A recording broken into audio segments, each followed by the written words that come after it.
Welcome back to Jam. Last episode we said we would talk about ghosts. Well, here we are. This is Jason. I'm here with Mandy and Adrian.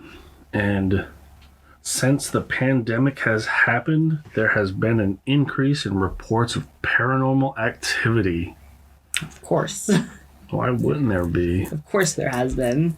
Everyone's locked inside and they have bad cabin fever, so they're seeing shit and hearing shit. Have you ever experienced strange or unexplained sights or sounds? Often. I chalk mine up to deja vu. I haven't had anything kind of ghostly or anything happen. Glitch in the Matrix, I see. I know I have hallucinations, so I don't think anything of it. It's Interesting. Do either one of you have a personal ghost story? Ooh. None that aren't super embarrassing, so no. Well, do tell. No. All my friends are fucking nuts. And that's all. That is as far as I'm gonna get into this. No, not really ghost stories or anything like that. I've had dreams where dead family members have come and, I've talked to them and just kind of hung out, visited, had those kind of dreams. But, Right.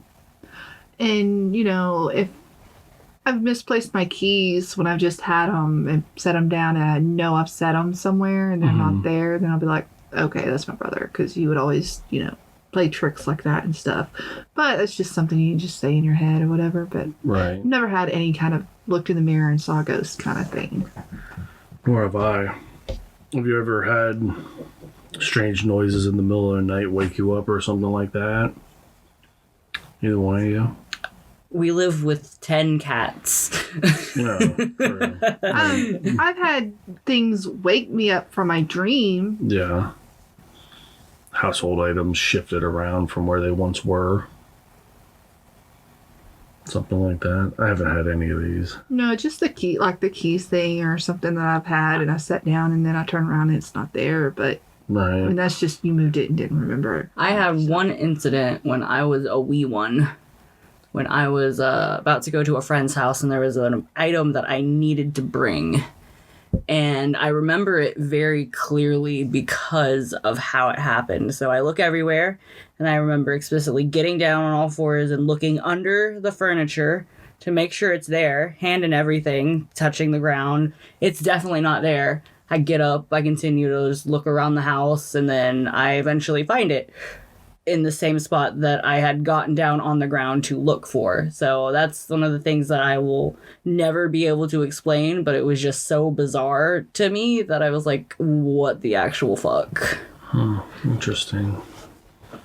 I haven't had any real paranormal activity or anything like that. Just stuff in my head where you think something's going to happen, or you hear something and your brain just kind of makes it seem like it's this thing that it's not. So Yeah. Well, I remember when I was little, I would be in one room and my mom would be in another, and I thought she yelled my name, and I got up and went in there and said, "What?"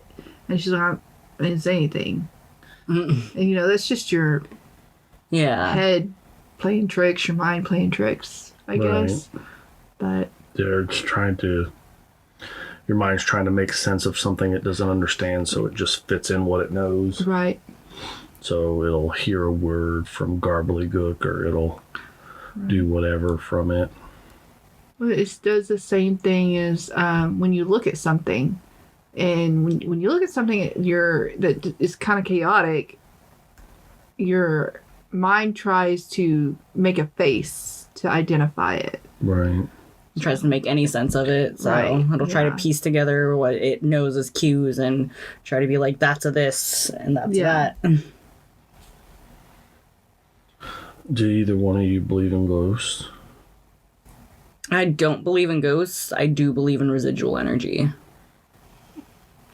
I'd have to agree with that.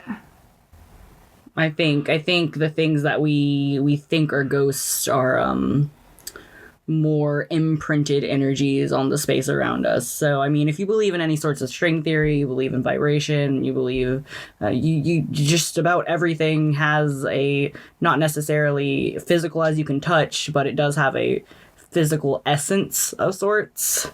So, I mean, it's for me, it's the same reason like a room that you got into like a giant fight in doesn't feel the same in the next 3 hours or however long it takes for that, I don't know, space to just sort of clear out.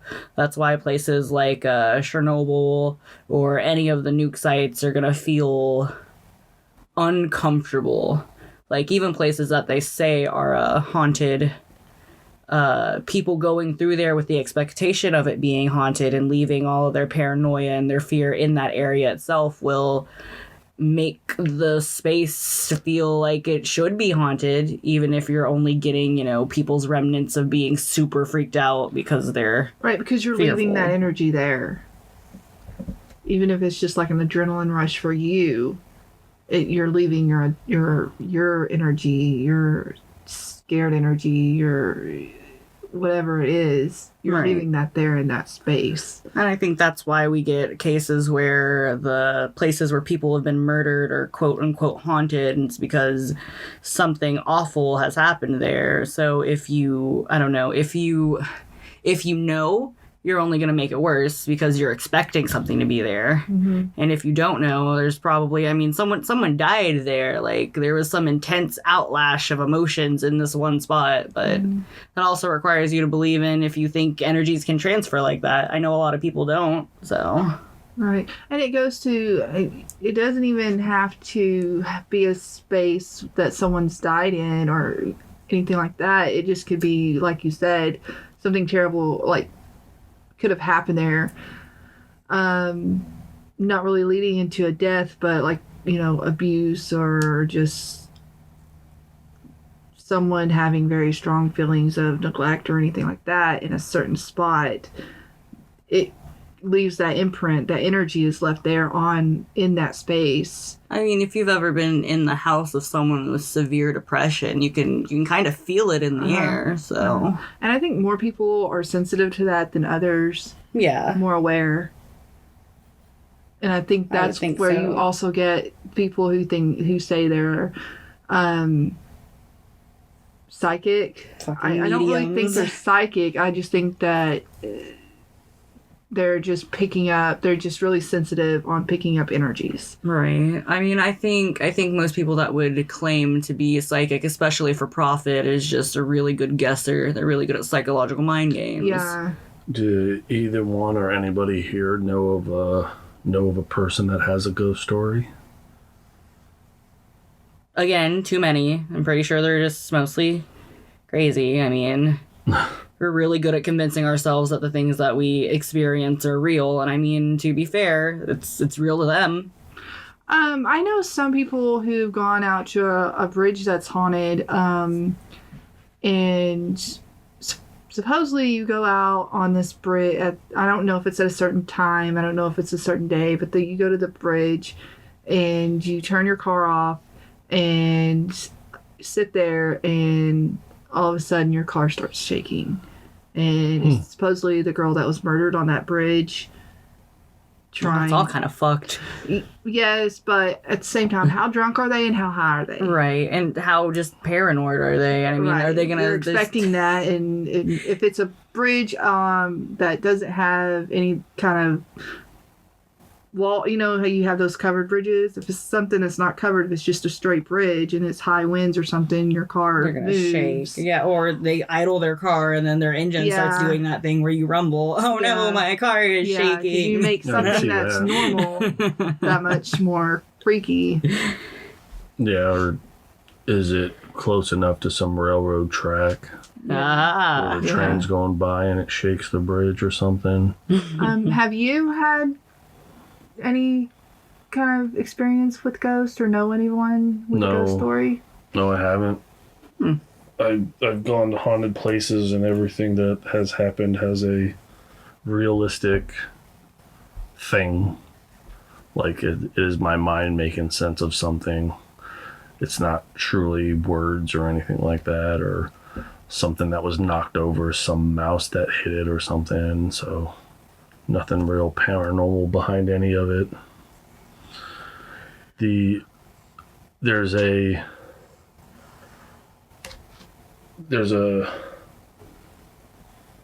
so they're saying that because of the quarantine, everybody is confined to these small areas of their house for long periods of time, that it's not only a physical confinement but also a psychological confinement. I think So it absolutely is psychological. I would be curious to know what people who have seen ghosts or had experiences, what they had what kind of, not really necessarily trauma, but what their experiences were before they picked up on that, before they started noticing that. What state they're in. Exactly, because you take someone who's stir crazy and they're gonna start seeing things and hearing things. Start noticing things that were always there, but they never picked up on. Yeah. yeah, because their world just narrows down. It's like they're trapped in their homes, and they miss that human contact that they used to have. So you start to try to, as you said, they start noticing things that have always been there, and now it's just more pronounced because you're there all of the time. And then your mind's trying to make sense of it. Do y'all believe in like the supernatural type stuff, or? I definitely believe there's something out there that we can't explain. I don't think that's something that can be explained, like what people try to do with ghosts. I think ghosts is just an attempt to explain some of it. I think ghost is just a catch-all Yeah. for some things. I don't think that I think a place could absolutely be haunted, but not by a ghost. Right. I think haunted in energy form, like Yeah. we were talking about earlier. I think ghost is a catch-all for all of that, because what do you try to do when you can't explain something? You try to explain it, Yeah. and that's the only way they can come up with it. Do you mean other supernatural things like Yeah, just all that stuff in general, I think.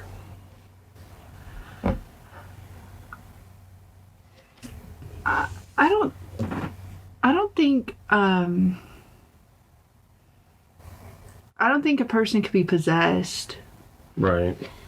I think that a lot of this is humans not wanting to face their own mortality and thinking or coming to the realization that this is possibly it. Like, this is your one ride, this is your one trip, and after you're gone, Like that's vampires and werewolves and stuff like that. I don't think they exist. Well, I think that it falls onto everything. It falls into religion. It falls into reincarnation, past lives, the whole bit.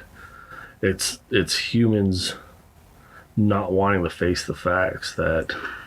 With religion, I think it's different. I think it's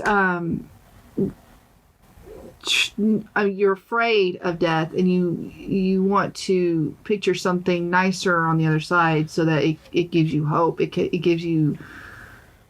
It doesn't scare you as much as thinking there's nothing there, that it's just eternal blackness, eternal darkness. Well, sure, but then are you not holding yourself back? I mean, all you're doing is comforting yourself. You're living your life in baby gloves with kid gloves because you think that there's going to be some second tier to this thing. No, I don't think you're holding yourself back at all. I mean, that depends on the person. Yeah. Are they you can be hopeful and still live. Yeah. I mean, the optimistic atheist. Yeah. There may or may not be anything after this, so live what we have. And my whole take on that is, if I die and I'm wrong, then I'm basically just asleep the rest of my life. If I die and I'm right, then I get something great on the other side. I mean, I take comfort in the fact that knowing it may not be me, but I will be somewhere. Like, energy passes. Energy always passes. It goes somewhere. Like, my body is going to decompose and feed the ground. That's awesome. I think that's great. yeah. No, I can see that. It's, you gotta just wonder if what is thought of and all those things are just a comfort to humans, because we can't believe that we've evolved into these things that make these technological leaps and these science things that this Yeah, is but the a lot of- ride we get. A lot of Christians don't believe in a lot of that tech stuff. They don't want like chips and stuff like that. They don't want. They're not. It's not about technology and stuff like that. They think that, okay, I think it's more of a comfort. It comforts me to think that there's something else on the other side, whether it be reincarnation or a kingdom with a god or whatever. Right. It comforts me to know that there is something else. I think there is something else. I think everything gets recycled. If not, okay, fine. I just lay in a ground in a coffin until my body decomposes, which is going to happen regardless. You won't know it. But my spirit's going to be something else, somewhere else. My energy is going to be somewhere else. I mean, true. I mean, that's nice to think of, unless it just dissipates into the earth. Well, I mean, yeah, but I'm not sitting around depressed all the time because, I'm going to end up dead at some point and then Nothing's what? afterwards. I don't know. I feel like how do words, hold on. That's all right. There's dogs in the background. I think absolute atheism also just ignores and disregards cultures that have been around for years and years and years that believe in some kind of afterlife. Like, of course, I don't think you're conscious in that. That would be ridiculous. But to think that it all just goes away into nothing is kind of, I don't know, not scary. Definitely interesting. Because when you sleep, you're still dreaming. But what's it like if the plug were to be pulled completely? And can that even happen? What does happen after you die? But I think that's why people turn to religion. I think that's why people turn to religion, though, is because it gives them something that's not so dreary. Yes, the plug gets pulled completely. Your body is done and gone, but your spirit goes on to something better. Yeah. With atheists, I don't know. It doesn't, like, them thinking that there's not another place, it doesn't bother them. They've come to accept and that there's nothing, and I'm just going to die and I'm going to be in a box and that's it. Right. And they're fine with that, which is fine. If you're fine with that, fine. I think atheism is just as shallow as any religion, because you're implying that you know. Yeah, you do. Some people, I've met atheists that, they're just like, I don't believe in anything after, and that's just what I think, and go on. And then I've met some that try to push it on you, their atheism on you, and I'm like, okay, at this point it's a religion to you. Atheism is a religion to you, so how is it different than mine? Yeah. So I can see that. And just like me, I don't push my Christianity on anyone. I say what I think if asked, and I give my opinion when warranted, and other than that, you know what, you do you. So I know, Jason, you're not really Christian or anything, but you believe like in God, but you believe in a higher power. I want to believe there's a higher power. I'm kind of split in this. Where I don't know if there is something beyond what we have, and then there's hope that there is, but I mean, realistic me thinks that this is the last ride. Now, I mean, maybe science comes around and there's something to this expanding universe that expands out to as far as it does, and then it recollapses down back into the Big Bang and then re-Big Bangs again. But then that's just a recorded life event at that point. We just keep reliving the same thing. Right, like our bodies are here, but it's not the same spirits or energy. No. Just it's absolutely is everything is the all same. over again. And it's a constant collapsing and expanding of the universe. And you think maybe that's where some people get reincarnation from? That's where that can get reincarnation. That's where maybe there's something to that whole. Because one thought is that once it expands out and then it collapses back down, that the next big bang jumbles everybody's spirits about too, and that's how they get their feeling of they've lived a past life. Been there before. Yeah. So See that? Well, I know some people. Because I've been told that by a lot of people that I'm an old soul. They don't necessarily believe in reincarnation, but that I'm an old soul. I don't know how you can be an old soul without reincarnation. I mean, if that's the case, then everyone's really an old soul. right. Well, no, you have your new souls that are. Well, no, they're saying that. So some things, some scenarios to this whole thing is that there's multiverses, right? Mm-hmm. And they're all expanding, and then they're all going back to the Big Bang. And so when the Big Bang rehappens again and makes everything again, all the spirits from all around the universes are jumbled up. Okay. So not just specifically Earth, but any other Everything. ones as well. No, yeah, I mean, that would have to be the case if it's the entire universe expanding. So there are no more souls being created.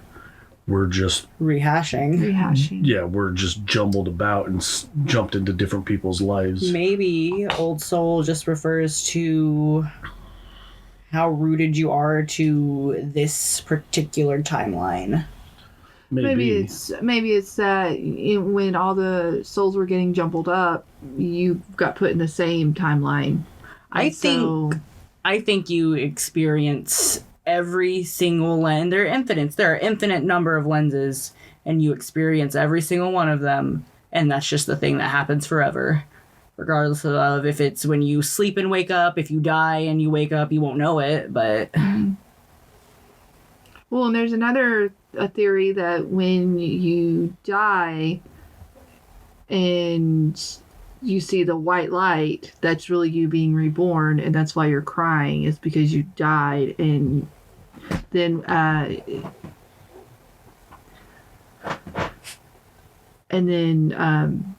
you forget. Yeah. Universe theory always fucks me up because sometimes I just fall asleep, wake up, and it's just this uneasy sense of this isn't where I'm supposed to be. But that's also a symptom of depression, so I can't really. Yeah. Yeah, there's a bunch of different weird things about this that could possibly happen. So I mean, with all the weird theory and life and death and universe and multiverse theories, and really the only thing that you can actually truly experience is the present. Right. Well, and that's another thing is there's no such thing as a future, and there's no such thing as past. There's only this. There's only the Right present. now. There's only right now because the past doesn't exist anymore. And you don't know if the future's going to happen. Right, the future doesn't exist because you haven't done it yet. So, I mean, I think that's interesting on that. So back to the ghosts and spirits thing. Do you think like there's demons or anything like that? I don't think there's demons. I don't think there's angels. I don't think there's anything like that, like truly supernatural type stuff. It's just evil fucking people out there, It's fair. and they do fucking evil things. What about cryptids, though? What about all the stories of the Wendigos in the forest up north? I think in the lines of Jason, I think they're crazy people that just get off on killing and hurting and mutilating people. It's fair. Right? I mean, because there's no proof. So think about, when was the last time somebody was abducted by an alien? Literally never. This has literally never happened. I will Sure. fight all How of the long- conspiracy theories. Well, right, but how So- long has it been How long since has it someone's been claimed yeah. to have been abducted? Right. Not since what, 1950s, 60s? Yeah, and then let's look at people seeing ghosts or anything, right? We have Jeez. all of this technology, all of these cameras practically everywhere. We can talk about whatever, and our phones are gonna freaking give us ads about it in a day or two, and yet we have never, ever, in the history of ever, have definitive proof of an afterlife. Ever. Well, I mean, yeah. The afterlife. You wouldn't know until you die. Well, no, you have people. Ghost, anything. You do have people who die and come back to life and say that they've seen someone or that they've saw white light or stuff like that. There's people that come back and wrote books. One guy who was an atheist died. He was dead for 5 minutes. He actually went to somewhere it was burning and he called it hell. And he said it felt like he was there for 20 years or maybe even longer.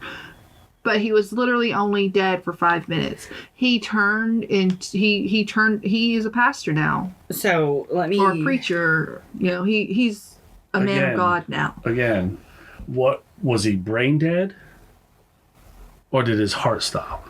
I don't know. It just said he was pronounced dead. But So- there are people, scientists, that say that is the that is your brain trying to Yes, make sense of the situation. It's filling in the blanks. So it's kind of like DMT in that sense. We only experience DMT naturally in two instances: when we are born and when we die. And what it does is that it give me a second. Hold on. So experts believe that the pineal gland will produce it when we dream, and very, very.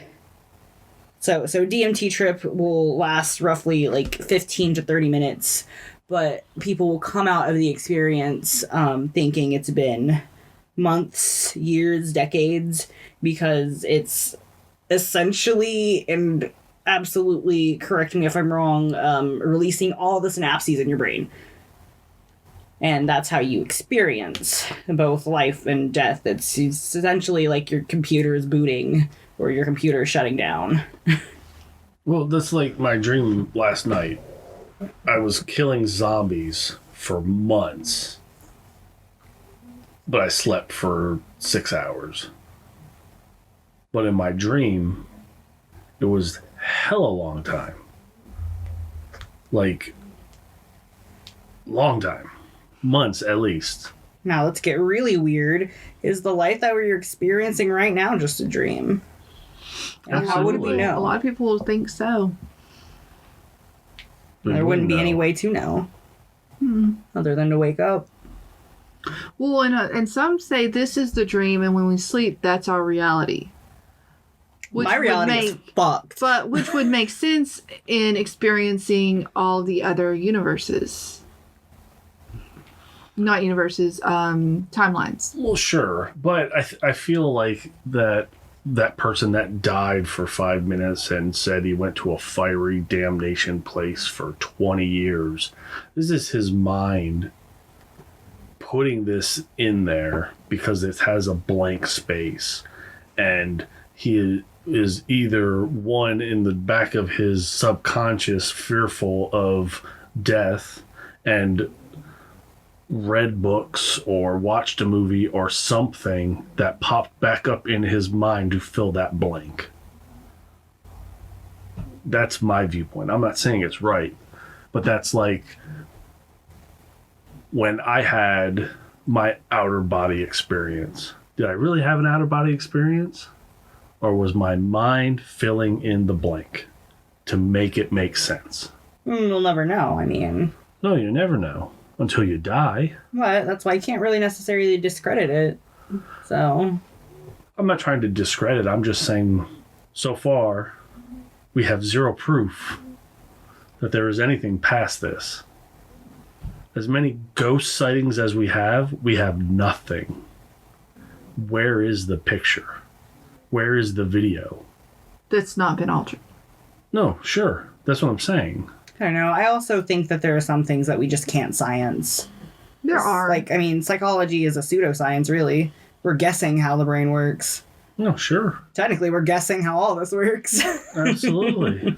Well, right. I mean, what is the most powerful thing you have in your body? It's your brain.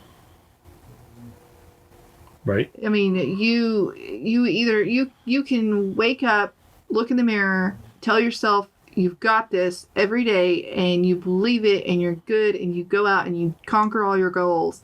You stand in the mirror and say you're a piece of shit to yourself, and you go out and that's all you are. You don't try to do anything. You just basic bottom line shit gets done. I mean, that's why a lot of people believe in manifesting their own destiny. Right. No, you can't actually manifest a destiny. You can't, like, fucking do some wizardy shit and be like, this goes here, that goes there, and I'm going to be this. Then it's all a mental perspective of, if you put it to your mind, you can take the steps into doing it. Mm-hmm. And that's what manifestation is. Mm-hmm. Thanks for jamming with us. We'll catch you on the next episode. Bye.